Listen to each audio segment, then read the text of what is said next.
امام علی علیہ السلام کے جنازے کے بعد جب واپس امام حسن کوفے پہنچے تو دیکھا ایک ضعیف جو دیکھ بھی نہیں سکتا رو رہا تھا۔ امام حسن علیہ السلام اس بزرگ کے قریب گئے، پوچھا اے بندہ خدا کیوں بے حال و پریشان ہو؟ اس نے رو کے کہا اے اجنبی 3 دن ہو گئے ہیں، میرا دوست مجھ سے ملنے نہیں آیا، وہ روز رات کو میرے لیے کھانا لے کے آتا تھا، آج تیسرا دن ہے وہ نہیں آیا۔ امام حسن نے پوچھا اس کا نام کیا تھا؟ اس بزرگ نے رو کے کہا میں نے بہت مرتبہ پوچھا لیکن میرے دوست نے کہا میں تمہاری طرح اللہ کا بندہ ہوں۔ امام حسن نے پوچھا اے شخص بتاؤ وہ بات کیسے کرتا تھا؟ اس ضعیف نے کہا پوری دنیا میرے غریب ہونے کا مذاق اڑاتی ہے، یہاں تک کہ میری اولاد نے بھی مجھے گھر سے نکال دیا۔ وہ اتنی پیار سے مجھ سے بات کرتا تھا جیسے وہ میرا اپنا ہو اور میرے بارے میں سب کچھ جانتا تھا۔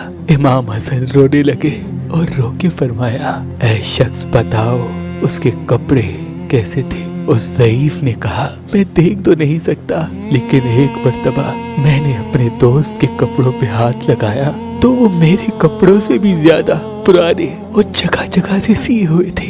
ایک مرتبہ میں نے اس کی نالین پہ ہاتھ لگایا تو وہ جگہ جگہ سے پھٹی ہوئی تھی۔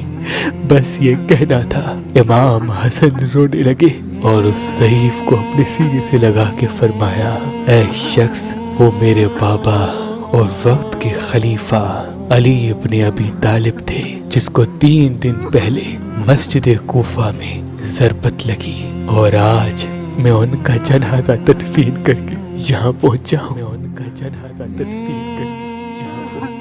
امام علی علیہ السلام کے روضہ مبارک کے آس پاس اللہ نے ایک پتھر کو وجود بخشا جس کو انسان اپنی زبان میں در نجف کہتے ہیں۔ اللہ کے ولی حضرت شاہ شمس تبریز نے فرمایا کہ یہ پتھر انسان کے دماغ کو تیز کرتا ہے، انسان کے علم کو بڑھاتا ہے اور انسان کے وجود میں علم کی تڑپ پیدا کرتا ہے۔ تبھی آج بھی نجف میں علماء دین در نجف کا تحفہ ہر خاص و عام کو دیتے ہیں تاکہ انسان کو علم سے پیار ہو۔ جو ہمارے بچے پڑھائی میں کم ہیں مجھے امید ہے اس پتھر کو پہننے کے بعد ان کے وجود میں علم حاصل کرنے کا شوق پیدا ہوگا، اور اس پتھر پہننے سے جن جن بچوں کی یا بڑوں کی نظر کمزور ہے اللہ کے کرم سے ان کی نظر بہتر سے بہترین ہوگی۔ تو ابھی فون اٹھائیں اور دیے گئے نمبر پہ کال کر کے در نجف حاصل کریں۔ اگر ہمارا نمبر آپ کو مصروف ملتا ہے تو آپ ہماری اپلیکیشن جو گوگل پلے اسٹور اور آئی فون ایپ اسٹور پہ موجود ہے وہاں سے یا ہماری ویب سائٹ meherbanali.com